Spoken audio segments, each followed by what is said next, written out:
कर्मयोग, यही तो जीवन है। साधना, सेवा, पुरुषार्थ, परमार्थ करते हुए अभ्युदय निश्चय सिद्ध करो, यही जीवन है। तो कपालभाति रोज करना। ये सब रोगों की दवाई है कपालभाति और अनुलोम विलोम, बस दो। ये संजीवनी है। ये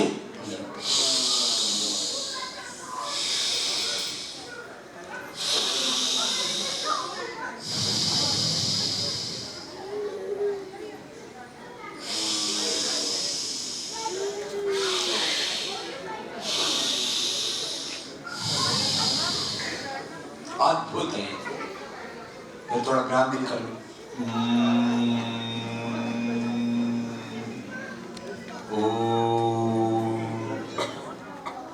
गले थायराइड की प्रॉब्लम हो तो उज्जाई कर लो।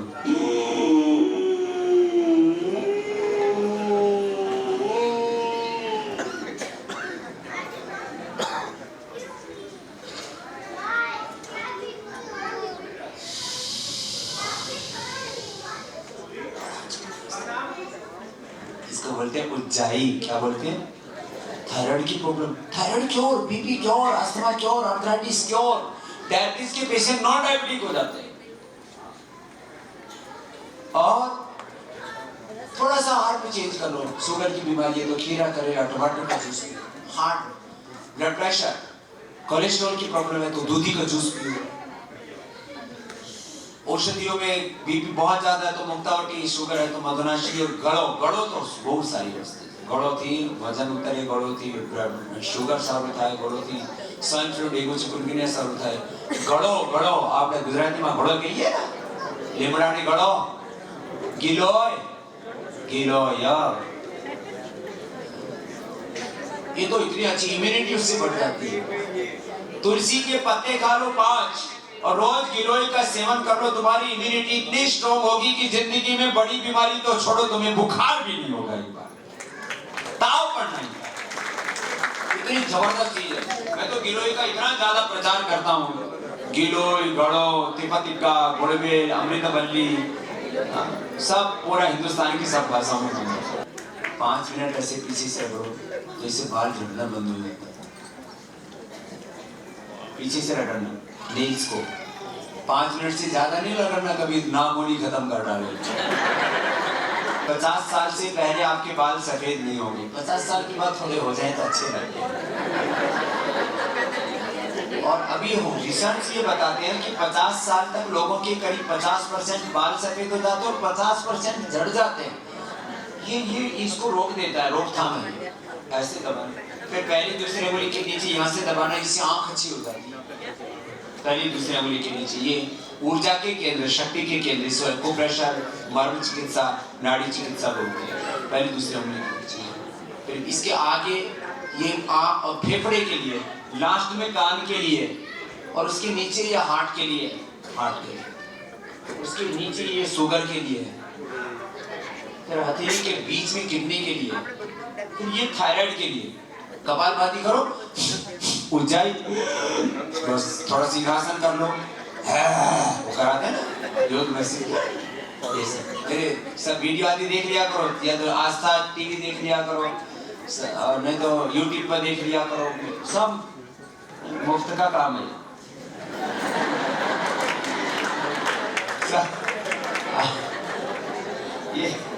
ये यहाँ दबाओ, अंगूठे के नीचे थायराइड का है, पीछे से दबाओ तो उसका है कमर दर्द का, इधर दबाओ तो सिर दर्द का, इधर दबाओ तो बवासीर का, ये सब। और ऐसे ये स्ट्रेस का, साइनस का। और जोर से ऐसे ताली बजा दो ना, जोर से ऐसे ताली बजा दो तो पूरी एनर्जी आ जाती है। सच्ची बात है। एक बार जोर से ऐसे ताली बजा लिया करो, और एक बार जोर से हाथ उठा करके ऐसे हंस लिया करो। फिर से हंसो, ऐसे हंस लिया करो। स्ट्रेस, 2 प्रॉब्लम है बहुत बड़ी, less physical activity and stress. ये सबसे बड़े कारण है हमारी बीमारियों के। क्या बोला? Less physical activity and stress. अब ये 2 तो उल्टे काम हो रखे। फिर तीसरा ओवर डाइटिंग, ओवर ईटिंग, ये भी बड़ा गड़बड़ है, ओवर ईटिंग। और ओवर डाइटिंग क्या है? आजकल ना हमारा पातळू थवानु से પછી खाए नहीं कुछ भी तो चक्कर आंखें गिरने लगते हैं।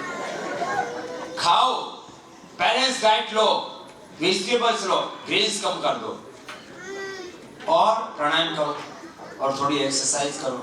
तो आज तो इतना ही बोलते हैं ना, तो आप बहुत अच्छे हो। सुबह उठ करके ऐसे ही सोचा करो, मैं बहुत अच्छी हूँ, मैं बहुत अच्छा हूँ, मैं बहुत सुखी हूँ, मैं बहुत सुंदर हूँ, मैं भगवान के बहुत निकट हूँ, मैं बहुत सौभाग्यशाली हूँ। अपने ऊपर गौरव किया करो, पॉजिटिव सोचा करो, think positive, be positive, do positive. हमेशा अपने विचार को हमेशा ऊंचा रखा करो। जैसे थॉट्स वैसे इमोशंस, इमोशंस वैसे एक्शन। ये तीन तो लाइफ का मंत्र है। Right thoughts, right emotions, right actions. और उल्टा क्या? Wrong action, reaction and inaction. ये तीन बड़े खतरनाक। भगवान आपको सब प्रकार का सौभाग्य दे, जीवन में सारे सुख मिले आपको, शाश्वत सुख मिले आपको। बस भगवान को स्मरण करके कर्म करते हैं तो संसार का सुख भी मिलता है और परमार्थ भी मिलता है। और बिना भगवान के स्मरण करते हैं तो संसार का सुख तो मिल जाता है, लेकिन आत्मा का सुख, eternal peace, peace of mind नहीं मिलता। तो आपको सब प्रकार से भगवान सुखी रखें और इस अपने आप खूब पुरुषार्थ करना, अपने जीवन में भी आगे बढ़ना, अमेरिका को भी आगे बढ़ाना। हम यदि खुद में नहीं रहते हैं तो फिर बाहर की चीजों से खुद को पूरा करना चाहते हैं। खुद में पूरे हैं हम, सब कुछ स्वयं में पूरा है। आपने एक मंत्र सुना होगा, आजकल इस बात को मैं सबसे ज्यादा बोलता हूँ, इसलिए आज की बात भी यही से शुरू की है मैंने। एक मंत्र आपने बार बार सुना होगा शास्त्रों का, पूर्णमदः, पूरा कर दो, पूर्णमदः पूर्णमिदं पूर्णात् पूर्णमुदच्यते पूर्णस्य पूर्णमादाय पूर्णमेवावशिष्यते। इसका मतलब क्या है? इसका मतलब यह है कि हम सब स्वयं में पूरे हैं। स्त्री अपने आप में पूरी है, पुरुष अपने आप में पूरा है, ये सारी सृष्टि अपने आप में पूरी है। लेकिन हम अपने भीतर अपूर्णता अनुभव करते हैं और अपने उस अपूर्णता को, उस अधूरेपन को, अपने उस कमी को पूरा करना चाहते हैं। किससे? बाहर की चीजों से। स्त्री सोचती है मैं पुरुष से, पुरुष सोचता है मैं स्त्री से, और दोनों सोचते हैं कि फिर किसी और से हम पूरे हो जाएंगे। हम सत्ता से, पावर से, प्रॉस्पेरिटी से, नेम फेम से, प्लेजर से, डिफरेंट रिलेशनशिप से, सक्सेस से हम पूरे हो जाएंगे। मैं आपको मतलब ये जो मैंने एक्सपीरियंस किया पूरे वर्ल्ड में वो कह रहा हूँ। मैंने देखा जिन लोगों के पास अनलिमिटेड पावर है वो भी भीतर से दुखी है, प्रॉस्पेरिटी है, दुखी है। वहां तो नेम फेम है फिर भी सुसाइड करने के लिए तैयार है। जिनको सुख कहा जाता है, सब कुछ है, फिर भी कहते हैं मन में खुशियां नहीं है, अशांत है, असंतुष्ट है, लाइफ से, खुद से असंतुष्ट है। देखने को ऊपर से बहुत अच्छे रिलेशनशिप है, पति भी बहुत सुंदर है, पत्नी भी बहुत सुंदर है, घर में बहुत जिनको खुशियां कहा जाता है सब हैं, संबंध सब हैं, सक्सेस बोला जाता है। अब ये सक्सेस तो बहुत बड़ी चीज होती है, लेकिन मैंने देखा जो आदमी सफल होते हैं वो भी दुखी होते हैं बहुत। तो आदमी सुखी कौन होगा? तो आपको सुखी होने का मंत्र दे देते हैं आपको। बहुत से बाबा आते हैं अलग अलग तरह के। आजकल मैंने देखा अमेरिका में भी पाखंडी बाबाओं की मंडी लगी हुई है। पाखंडी बाबाओं की इतनी जबरदस्त मंडी। पहले मैं हिंदुस्तान में सोचता था कि वहां पर कोई अच्छी गवर्नमेंट आए तो इन पाखंडियों के ऊपर कानून बना करके अंकुश लगाया जाए कि टीवी चैनल पर कोई कार्यक्रम नहीं आएगा इन पाखंडियों का। लेकिन मैंने देखा बाहर से, इंडिया से ज्यादा तो यहाँ ज्यादा पाखंड हो गए। वो सारे पाखंडी इधर आ गए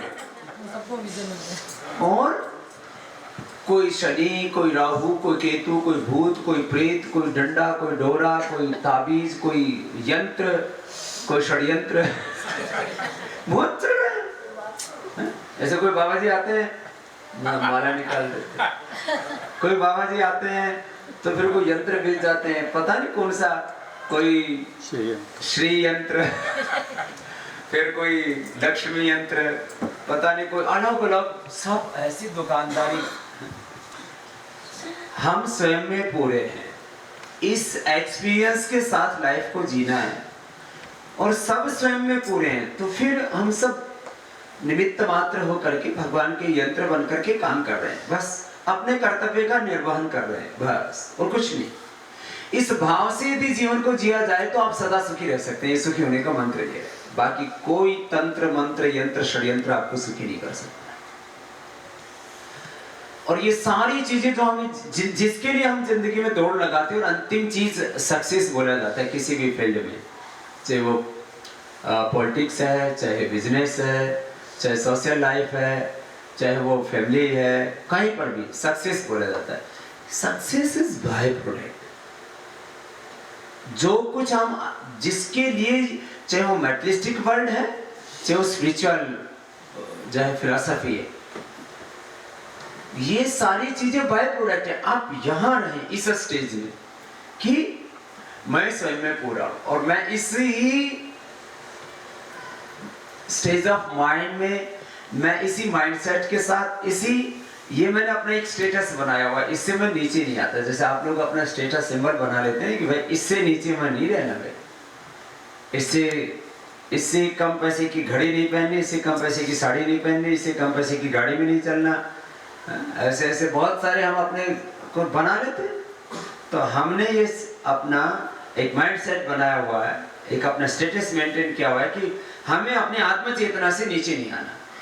इसको आत्म चेतना कहो, भागवत चेतना कहो, उच्च चेतना कहो, दिव्य चेतना कहो, कुछ भी कहो, अपनी पूर्णता, अपनी निजता, सबसे सिंपल शब्द है इसके लिए, अपनी निजता, अपने आपे से नीचे नहीं आना। और जब अपने आपे में रह करके सब कुछ करते हैं तो सब कुछ अच्छा होता है। तो ये तो मैंने जिंदगी के बारे में कहा। हमारे जीवन के दुखों का सबसे बड़ा कारण है हम अपने सेल्फ में नहीं होते। We are all complete in our self. हम अपने भीतर अपूर्णता, अल्पता, न्यूनता, अधूरापन, कमी महसूस करते, और उस कमी को हम power, prosperity, name, fame, materialistic pleasure, relationship and different type of success के द्वारा हम उसको कंप्लीट करना चाहते हैं। ये पावर, ये प्रॉस्पेरिटी, ये नेम, फेम, ये मैटेरियलिस्टिक प्लेजर, ये relationship and success, these are the byproduct of our life. हम अपने आप में पूर्ण हैं, और हम जैसे ही पूर्ण आत्मा सबके भीतर है। बस अपने कर्तव्य का निर्वहन करना, पूर्ण विवेक, पूर्ण पुरुषार्थ, पूर्ण निष्ठा से कर्म को अपना धर्म मान के, भगवान की पूजा मान के करना है। ये है जीवन। ध्यान क्या है? ध्यान है अपनी दिव्यता में जीना, अपनी दिव्यता को अनुभव करना। एक सत्य को कई तरह से कहा जाता है, उसी को बोलते हैं एकम सद विप्राह बहुधा वदन्ति। तो मेरे साथ बोलेंगे, अपनी दिव्यता में, पूर्णता में, ज्ञानमय, पुरुषार्थमय, प्रेममय अवस्था में जीना, या इसको अनुभव करना, यही योग है, ध्यान व समाधि है। अब इस बात की व्याख्या 4 वेदों में है, 11 उपनिषदों में है, ईश के इनकट मुंडुक मंडुक के छांदोग्य बृहदारण्यक उपनिषद, सांख्य योग न्याय वैशेषिक वेदांत मीमांसा, इन 6 दर्शनों में इसी सत्य का वर्णन है। अपनी दिव्यता को, अपनी पूर्णता को, अपने पूर्ण विवेकमय, पूर्ण निष्ठामय, पूर्ण पुरुषार्थमय स्वरूप को अनुभव करना, यही योग ध्यान समाधि है। जो हमारा है अपना, ये कोई काल्पनिक बात नहीं है। जो हमारा अपना स्वरूप है उसको अनुभव करना, यही योग ध्यान समाधि है। और जो अपने भीतर है उसी को सब में अनुभव करना, यही। एक है व्यष्टिगत ध्यान, एक है समष्टिगत ध्यान, एक है एकांतिक ध्यान, एक है समष्टिगत ध्यान। जो अपने में है वही सब में है। This is the philosophy of oneness. जो मुझ में है वही सब में है। God is everywhere, soul is everywhere, and 5 elements are everywhere. So 5 elements are equal, soul is equal, and one, and super soul, God is one and equal. एक ही है। This is equality, this is oneness. तो इसको you feel everywhere the oneness. This is spirituality. एक आत्मा, एक परमात्मा और एक ही जैसी प्रकृति सर्वत्र है। ये नाना रूप तो उसी के ही हैं।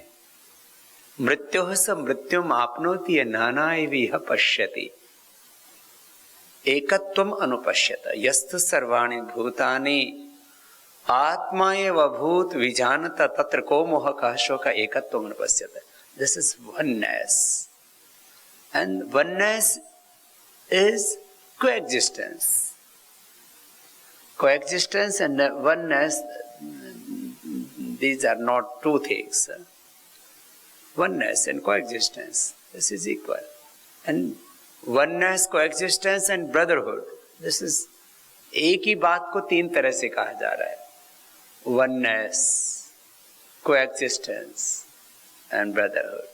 इसी को हमारे यहाँ हिंदी में बोलते हैं एकत्व, सह अस्तित्व, विश्व बंधुत्व।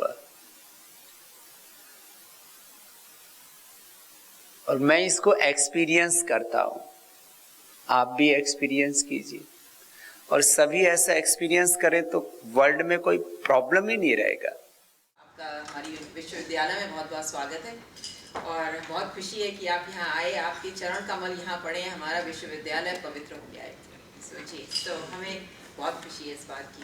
We are building this institution on a fundamental philosophy that any kind of disadvantage, particularly diversity, whether it's income or race or whatever, the diversity and excellence are not mutually exclusive. You should be able to take a student who comes from a very underprivileged background and still get him to be successful and be millionaire or billionaire and be a happy person in life. So with that, I'm going to stop. I just keep on rambling because you can tell, you can put me at 2 o'clock in the night and I will just talk about the I mean, I'm just passionate about it. So, thank you so much.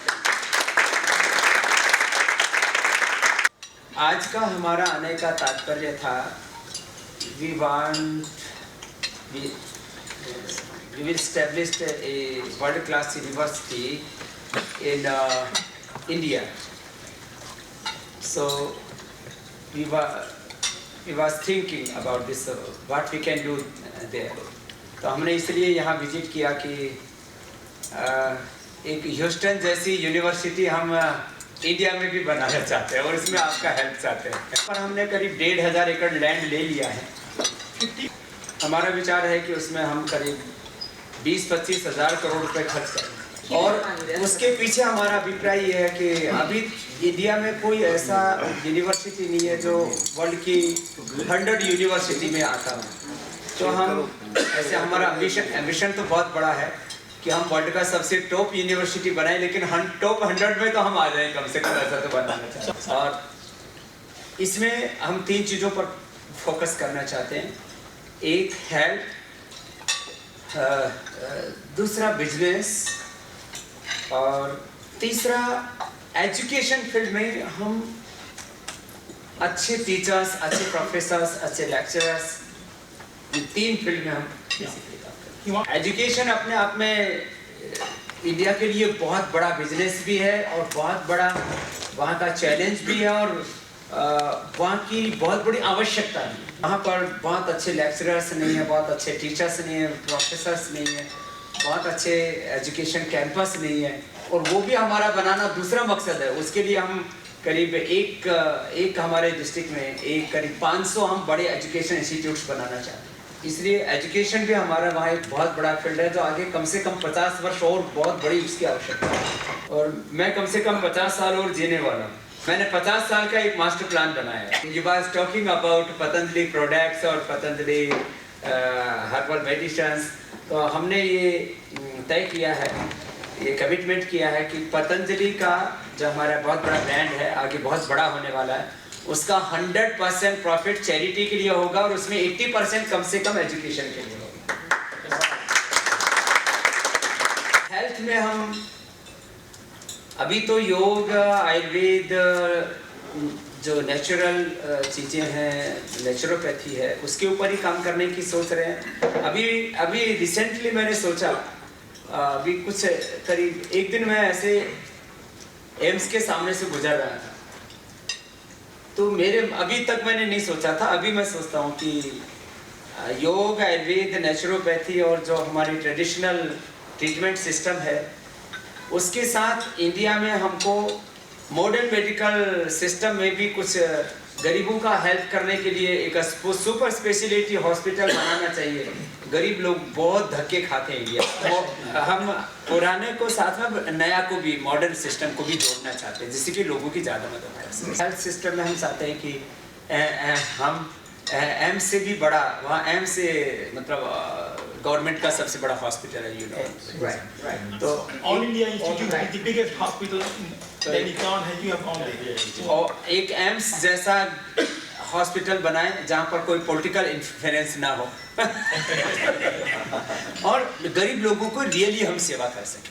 अभी हमने recently एक Patanjali research institute भी बनाया है, जिसमें हम लोगों ने अभी करीब 250 करोड़ रुपए तो खर्च किया, अभी 500 करोड़ रुपए इस साल हम खर्च कर देंगे। करीब 1000 करोड़ रुपए हम कम से कम हर साल रिसर्च में अभी खर्च कर रहे हैं, और अभी कोशिश होगी कि हमारा उसमें करीब 200 साइंटिस्ट हमने अभी रखे। तो हेल्थ के सेक्टर में हम सोचते हैं कि रिसर्च बेस्ड प्रोग्राम हम ज़्यादा आगे चलाएं, और बिजनेस का हम इसलिए सोचते हैं कि बिजनेस में भी इंडिया के लोगों को थोड़ा आगे आना चाहिए। हमारे यहाँ विदेशी ब्रांड बहुत ज़्यादा आगे बढ़ गए थे, हमने कहा कि थोड़ा इंडियन लोगों को भी इंडियन ब्रांड्स को बिल्डअप करने के लिए हम लोग उनको प्रेरित करें। लोगों को भारत में ऐसा लगने लग गया था कि जो फॉरेन ब्रांड्स हैं वो बहुत बेस्ट होते हैं। अभी जो MNCs हैं वो हमें फॉलो करती हैं, ये हमारे लिए प्राइड का शब्द। इंडिया के स्टूडेंट्स बाहर आना इसलिए पड़ता है कि उनको उधर एक अच्छा एनवायरनमेंट नहीं मिलता है, अच्छा एजुकेशन नहीं मिलता है।